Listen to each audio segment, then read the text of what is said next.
이 시간에는 40일 철야기도 세 번째 날이죠. 당신을 향한 하나님의 뜻을 이루는 데 있어서 기도의 역할, 이런 제목으로 말씀을 함께 나누도록 하겠습니다. 요한일서 5장 14절 시작. 그를 향하여 우리가 가진 바 담대한 것이 이것이니 그의 뜻대로 무엇을 구하면 들으심이라. 아멘. 저는 고등학교 때부터 이 말씀을 너무나도 사랑했고요. 이 말씀을 부여잡고 기도했을 때 많은 응답이 있었습니다. 제가 하는 기도가 하나님의 뜻에 지금 합당한 것인가? 하나님 기뻐하시는 것인가? 내 기도를 교정해 줬기 때문에, 바른 길로 인도해 주신 귀한 말씀이기 때문에 이 말씀을 너무나도 사랑합니다. 여러분들도 이 말씀을 꼭 외우시고 여러분들의 영에 새기시길 바랍니다. 신앙생활에서 가장 중요한 것을 꼽으라면 단연 말씀과 기도일 것입니다. 디모데전서 4장 5절에 바울은 하나님의 말씀과 기도로 거룩하여진다고 말씀하고 있습니다. 신앙생활의 가장 기초적인 것, 신앙생활의 가장 중요한 것이 있다면 말씀과 기도입니다. 이것은 동전 앞뒷면과 같은 것입니다. 자전거 비유로 말하자면 말씀은 길의 방향을 인도하는 자전거 앞바퀴와 같은 것입니다. 그리고 기도는 앞으로 전진할 수 있도록 힘을 주는 뒷바퀴와 같은 것입니다. 한쪽 바퀴로만 앞으로 전진할 수가 없습니다. 바른 길을 갈 수가 없어요. 앞바퀴와 뒷바퀴가 다 필요합니다. 하나님은 저와 여러분들을 향한 계획과 목적을 가지고 계세요. 아멘. 그래서 정체성, 사명, 부르심 이런 거는 내게 주신 것을 발견하는 것이지 찾아가는 것이지 세상 사람들이 말하는 것처럼 내가 선택하는 것이 아닙니다. 지금은 천국에 가셨는데 미국 순복음교회에서 사역하셨던 로랜드 펑 목사님이라는 분이 계세요. 이 목사님이 1977년 어느 날 저녁에 성령님께 영으로 이끌림 받아서 천국에 이끌리게 되었습니다. 천사들의 인도함을 받아서 어떤 한 장소에 다다르게 됐어요. 그곳에 천국에 기록된 문서들이 놓여져 있는 그러한 공간으로 인도함을 받게 됐어요. 거기에는 사람들의 부르심에 관한 청사진이 기록되어 있었습니다. 하나님은 목사님에게 성경에 등장하는 사람들의 청사진을 보도록 허락을 하셨습니다. 사도 바울에 대해서는 그가 왕이나 통치자들 등 높은 지위에 있는 사람들에게 복음을 전하게 될 것이라고 그 책에 미리 기록되어 있었습니다. 또 아브라함과 사라에 관해서도 목사님은 볼 수 있었습니다. 성경에 아브라함은 분명히 애굽으로 내려갔죠. 하나님의 말씀을 불순종하고 애굽으로 내려갔습니다. 그리고 바로 왕에게 자기 아내가 여동생이라고 거짓말을 했지만 그 천국의 기록의 문서에는 어디에도 기록되어 있지 않다는 것을 알게 됐습니다. 그리고 사라 역시 비록 나이가 들었어도 자녀를 가지게 될 것이라는 하나님의 약속을 믿지 못하고 웃었던 일에 대한 기록도 그 책에 없었습니다. 하나님이 우리의 삶을 예정하시고 우리의 삶을 청사진에 그려놓으시지만 그런 죄는, 우리의 선택에 의한 죄는 기록되지 않은 것을 볼 수가 있었습니다. 여러분, 이 간증에서 우리에게 가르쳐주는 교훈이 무엇입니까? 이 간증에서 우리에게 가르쳐주는 영적 교훈은 무엇입니까? 첫째, 하나님은 시간이 있기 전에 우리의 삶을 부르시고 계획하시고 예정하셨다라는 것이에요. 두 번째, 하나님은 우리에게 자유의지를 주셔서 선택의 자유를 주셨다는 거예요. 그래서 사람들은 하나님의 뜻을 선택할 수도 있고 하나님의 뜻과 다른 선택을 할 수도 있습니다. 그것이 죄라 할지라도 하나님은 그 선택을 허용하십니다. 다른 말로 존중하십니다. 왜냐하면 자유의지를 주셨고 그 자유의지를 강제로 행하시지 않기로 주님이 그렇게 뜻을 정하셨기 때문에. 셋째로, 사람들이 하나님의 뜻과 다른 선택을 하더라도 하나님은 사람에게 자유의지를 주셨기 때문에 그 결정을 존중하고 허락하십니다. 그러나 그는 온전한 축복 가운데 살아갈 수 없고 죄를 지을 수 있습니다. 여러분 잘 들으세요. 중요한 내용이니까. 사람이 구원받는 것에 있어서 하나님의 은혜의 법이 작동하고 사람의 자유의지가 절대적으로 필요합니다. 거기에는 절대 주권이 아니에요. 하나님의 은혜의 법이 적용되는 거예요.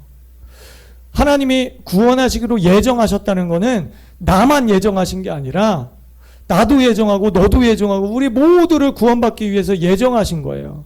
우리가 예정론을 그렇게 봐야지, 하나님의 은혜의 관점에서 봐야지, 너는 예정하고 너는 유기해서 너는 지옥 보내고, 그런 무자비한 하나님, 김정은 같은 하나님, 너는 마음에 안 드니까 총살, 너는 뭐 마음에 드니까 그냥 살려도, 이게 아니라는 것이죠.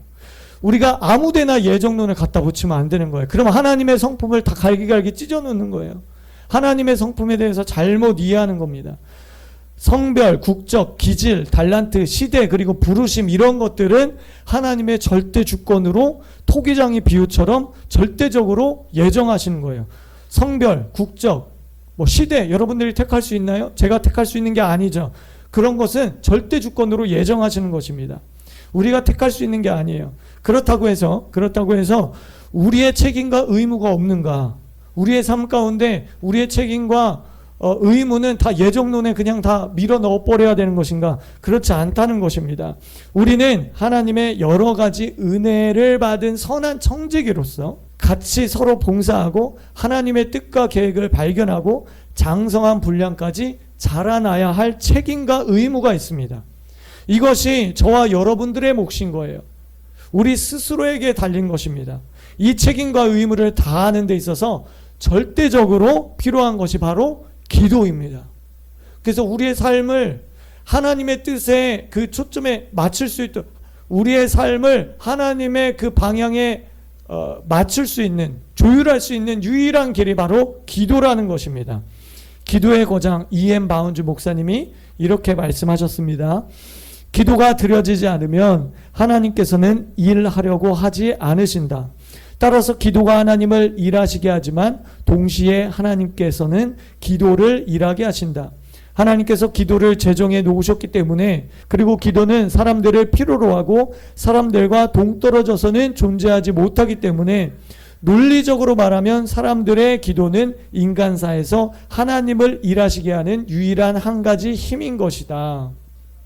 이 말을 잘못 이해하면 하나님께서 기도에 갇혀 있는 분, 우리의 기도에 컨트롤을 받는 분이라고 오해할 수 있습니다. 그런데 바운즈 목사님의 말은 그런 뜻이 아니에요.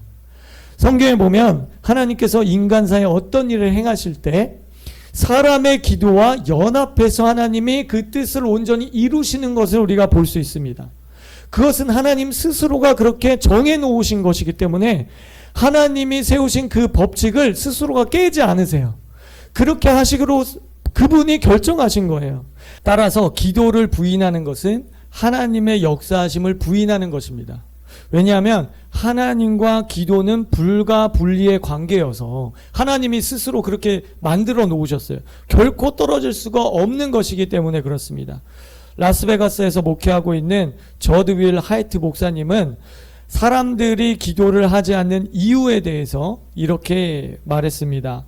나는 수년 동안 사람들을 개인적으로 면담해 본 결과 많은 기독교인들이 미래에 관한 결정론적인 견해를 지니고 있다고 확신하게 되었습니다. 그들은 앞으로 발생해야 할 일은 어쨌거나 발생하게 될 것이며 발생하는 모든 일은 하나님의 뜻이라고 믿고 있습니다.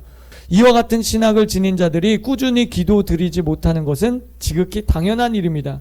그들에게 있어서 기도란 전적으로 시간 낭비일 뿐입니다. 우리가 하나님의 축복 속에 온전히 들어가지 못하는 이유는 많은 경우에 잘못된 생각에서 비롯됩니다. 하나님의 말씀이 말하고 있는 대로 생각하지 않기 때문에 비롯됩니다. 아까 로랜드 펑 목사님의 간증을 들었듯이 아브라함이 거짓말한 것, 사라가 믿지 못하고 웃은 것, 이런 거는요 하나님의 예정책에 어디에도 기록되어 있지 않았어요. 네. 하나님의 예정은 운명론이 아닙니다. 따라해 보겠습니다. 예정은 운명론이 아니다. 윌 하이트 목사님이 말한 대로 많은 크리스찬들이 잘못된 신학적 관점, 극단적인 예정론, 운명론과 같은 것을 가지고 있기 때문에 나를 향한 주님의 계획이 저절로 이루어질 것이라고 믿어요. 그렇게 오해하고 있어요. 그러나 이것은 하나님의 성품을 심각하게 왜곡하고 있는 것입니다. 그런데 이 극단적인 예정론을 믿는 사람들이, 이 극단적인 예정론이 사실이라면 성경은 왜 기도하라고 하겠습니까? 왜 전도하라고 할까요? 여러분 그거 아세요? 성경에 기도만큼 집착적으로 우리에게 기도하라고 강조하는 주제는 많지 않아요. 거의 집착 수준으로 우리에게 기도하라고 말씀하고 있습니다. 가르치고 있습니다. 답정너라면, 주님이 답정너라면 뭐하러 고생해서 선교해요? 뭐하러 선교지 가서 순교하고 고통받고 뭐하러 선교하고 복음 전합니까? 하나님이 쇼하는 게 아니죠. 답정너라면 하나님이 그냥 자기 외아들을 보내서 십자가에 뭐하러 죽여요? 그럴 필요 없잖아요. 뭐하러 기도하라고 해요? 여러분, 기도가 쉬워요? 답정너라면 그럴 필요가 없는 거잖아요. 여러분, 이런 잘못된 신학적인 관점, 이런 것들은요, 여러분, 쓰레기처럼 취급해요. 쓰레기처럼 취급해서 그냥 아까워하지 말고 그냥 쓰레기통에 버려야 됩니다. 자, 다시 기도에 적용해 본다면, 많은 크리스찬들이 잘못된 신학적 관점 때문에, 또는 하나님의 뜻이 관심조차 없기 때문에 자신을 향한 하나님의 목적과 계획을 발견하지 못하고 살아간다. 평생 하나님의 뜻을 발견하지 못하고 살아가는 크리스찬들이 너무나 많다는 거예요. 그런데 감사하게도 일부 크리스찬들은 그 목적과 계획을 발견을 하기도 합니다. 그런데 온전한 축복 속에 살아가지 못하는 이유는 온전히 기도하지 않거나, 온전히 순종하지 않거나, 온전히 말씀 속에 거하지 않거나, 온전히 그것을 추구하지 않거나, 온전히 기름 부으심의 가르침을 받지 않거나, 온전히 인내하지 않거나, 또는 마귀의 회방을 온전히 대적하지 않기 때문에 온전한 축복 가운데 걸어갈 수 없게 돼요. 여러분, 이렇기 때문에 우리가 하나님의 뜻과 계획과 목적을 이루는 데 있어서 이런 여러 가지 장애물들을 제거해야만 합니다. 장애물 제거를 위해서 반드시 해야 될 게 기도예요. 따라해 보겠습니다. 기도. 첫째도 기도, 둘째도 기도, 셋째도 기도. 여러분, 기도해야 이런 장애물들이 제거됩니다. 요한일서 5장 14절 말씀에 그의 뜻대로 무엇을 구하면 들으심이라. 다 같이 시작. 그의 뜻대로 무엇을 구하면 들으심이라. 여기 조건이 있어요. 우리에게 기도를 들으시는 조건, 단 한 가지 조건은 그의 뜻대로 구해야 돼요. 하나님의 말씀의 기초 위에서 기도해야 돼요. 그럼 모든 것을 하나님이 이루게 해주세요. 여러분, 기도가 하나님의 말씀 위에 서 있습니까? 말씀 위에 서 있다면 하나님은 반드시 그 기도에 응답하십니다. 그 기도에 예스라고 답할 것입니다. 여러분들을 향한 주님의 목적과 계획은 이미 예정되어 있습니다. 아까 그 간증을 통해서 우리가 살펴봤듯이 뜻은 예정되어 있는데 그 뜻 안에 무엇을 구하면, 그 뜻대로 구하면 하나님이 응답하시겠다는 거예요. 그 뜻에서 벗어나면 하나님이 응답하지 않습니다. 절대로 응답하지 않아요. 왜냐하면 우리의 기도가 주님의 뜻과 일치되지 않았기 때문에 응답하실 수가 없어요. 왜냐하면 하나님이 그런 영적인 법칙을 세우셨기 때문에. 그러므로 여러분들의 인생에 영향을 끼치는 의사 결정을 할 때 서두르지 않는 것이 좋습니다. 서두르지 않는 것이 좋아요. 어떤 분들은 즉각적으로 순종하겠다. 믿음이 너무 좋아가지고, 믿음이 너무 좋아서 서두르는 분들이 있어요. 그런데 하나님은 여러분들이 하나님의 영으로 더 잘 인도함 받고 더 잘 순종하기 위해서 기도하는 그 기간에 대해서 불순종했다라고 하나님이 말씀하시지 않는다는 거예요. 오히려 여러분들의 영 가운데 어떤 확신이나 평안이 찾아오기까지 어떤 일을 서두르지 않는 것이 좋습니다. 오히려 천천히 가는 것이 좋습니다. 여러분, 마귀는 우리를 성급하게 하고 조급하게 만들어서 하나님의 계획을 망가뜨리려고 해요. 그러므로 주님 앞에서 순종하기 위해서 여러분들이 기도하면서 기다리는 것을 배우는 것은 매우 중요합니다. 우리 함께 읽어보도록 할게요. 시작. 마귀는 조급하고 서두르게 만들어서 당신을 향한 하나님의 일을 망쳐버린다. 성령은 기도와 인내를 통해 당신에게 확신과 평안을 주셔서 하나님과 연합하게 하신다. 하나님의 뜻과 우리의 기도가 일치되게 하셔서 그 일을 행하신다는 거예요. 앞서 말씀드렸듯이 자전거 비유를 통해서 여러분 배우시기 바랍니다. 여러분들이 전심전력을 향해서 페달을 구르기 전에 먼저 어디로 갈 것인지 방향을 설정하고, 이 방향이 맞는 방향인가 잠시 멈춰서서 확인하는 것이 필요합니다. 하나님은 그것을 원하세요. 그 과정 가운데 잠시 멈춰 섰다고 해서 하나님은 지금 불순종하고 있다라고 낙인을 주지 않습니다. 따라서 여러분들의 인생에서 중요한 결정을 할 때 서두르는 것보다 차라리 늦게 행동하는 것이 더 좋습니다. 그리고 충분한 시간 동안 여러분들의 영에 하나님이 주시는 확신과 평안을 가지고 시작하는 것이 훨씬 더 좋습니다. 그러면 어떻게 확신과 평안 가운데 인도함을 받을 수 있을까요? 첫째도 기도, 둘째도 기도, 셋째도 기도인 것입니다. 그래서 성경은 집착적으로 기도에 대해서 강조하고 있는 거예요. 급하게 행함으로 주님의 목적과 계획을 놓쳐버리거나 주님께 어떤 비전을 받았다면서 영적인 권위자들의 조언을 무시하고 급하게 뛰어드는 사람들을 우리 주변에서 많이 볼 수가 있어요. 꼭 기억하시기 바랍니다. 많은 경우에 성령님은 급하게 일하시지 않습니다. 주님이 가라고 여러분들에게 말씀하셨다면 충분히 기도할 시간을 주실 것입니다. 그리고 한 스텝 한 스텝 순종의 걸음을 내디딜 수 있도록 주님께서 만들어 주십니다. 주님은 처음부터 시속 100km로 출발하지 않는다고 해서 불순종이라고 낙인을 주시지 않는다는 거예요. 우리가 충분히 기도하기를 원하세요. 우리가 기도의 분량을 충분히 채우기를 원하세요. 여러분, 세상 속담에도 돌다리라도 두드려 보고 건너라 이런 말이 있잖아요. 그러니까 우리 영의 사람이 인생에 어떤 영향을 끼치는 중요한 일을 우리가 행할 때 우리가 충분히 기도의 분량을 채워야 되는 것이, 그래야 분별력이 옵니다. 분명해질 때까지, 분별력이 올 때까지 충분히 기도하고 또 기도해야 됩니다. 그리고 여러분들이 기도하기로 결단한 그 순간부터 여러분들의 마음에 어떠한 파도와 같은, 심한 파도와 같은 어떤 요동함이 올 것입니다. 평소에는 그렇지 않죠. 근데 여러분, 평소에 그렇지 않다가도 금식한다고 선포하면 갑자기 배고파. 갑자기 김치찌개가 생각나고, 평상시에 무슨 먹고 싶지 않았던 떡볶이, 초콜릿 이런 게 막 땡기고, 이게 영적인 걸 수도 있지만 심리적인 걸 수도 있습니다. 마찬가지로 우리가 기도하기로 결단할 때, 우리가 이제 40일 계속해서 작정해서 기도하잖아요.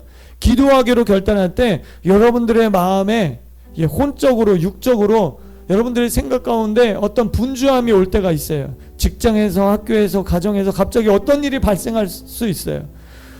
또 마귀가 거짓말로 여러분들의 귀에 소리를 칠 수 있어요. 조바심이 생기고, 조바심 때문에 평정심과 분별력을 잃을 수 있습니다.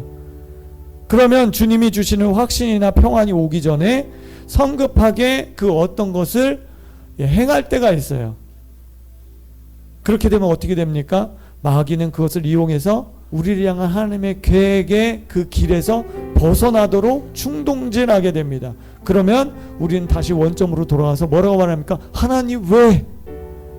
하나님이 이렇게 마음 주셨잖아요. 마음 주셨는데 왜 하나님이 이게 잘못됐습니까? 라고 하나님을 오해하고 원망하는 단계까지 악화된다는 거예요. 심하면 하나님께 상처받았어요. 이런 잘못된 길을 선택하게 된다는 것입니다. 그러므로 다시 말씀드립니다. 충분한 시간을 갖고 기도에 매진하시기 바랍니다. 언제까지? 주님이 됐다라고 말씀하실 때까지, 우리 마음에 확신과 평안이 찾아올 때까지. 너희는 가만히 있어 내가 하나님됨을 알지어다의 말씀이 내 마음 가운데 강하게 부어질 때까지, 내적 증거가 올 때까지 한 걸음도 여러분 내딛지 마시고 그 자리에서 기도하시기 바라요. 결론을 말씀드리겠습니다. 우리는 하나님의 목적과 계획을 알고 그것에 순종함으로 하나님의 온전한 뜻과 축복 가운데 걸어가야 됩니다. 이것을 성취하기 위해서 절대적으로 필요한 게 기도라고 했습니다. 첫째도 기도, 둘째도 기도, 셋째도 기도입니다. 기도하지 않으면 하나님의 뜻과 합일될 수가 없고, 그러면 여러분들을 향한 하나님의 계획과 목적은 여러분 삶 가운데 일어날 수가 없습니다. 여러분들이 며칠 기도해보고 성장과 돌파가 없다고 해서 낙심하시면 안 돼요. 기도할 때 인내를 가지셔야 됩니다. 과부와 재판장의 비유를 통해서 우리에게 가르쳐 주시는 메시지는 인내하라는 것입니다. 인내하라는 것이에요. 여러분들이 주님의 기도학교에 1학년으로 입학한 지 일주일 만에 고등학교 3학년 졸업하는 게 아니에요. 하룻밤 사이에 성숙한 그런 크리스찬들이 띡 어디서 태어나는 게 아니에요. 우리의 신앙을 훈련시키고 만들어 가야 되는 것입니다. 여러분들의 기도 생활이 더 깊어지고 더 넓어질 수 있도록 성장하십시오. 자라가십시오. 여러분들을 향한 하나님의 계획하심이 기도를 통해서, 무엇보다 기도를 통해서 여러분들의 삶에 점화되도록 하시기 바랍니다. 아멘. 그래서 여러분들을 향한 하나님의 계획을 망치려고 하는 사단의 시도를 기도로서 대적하시기를 바랍니다. 아멘.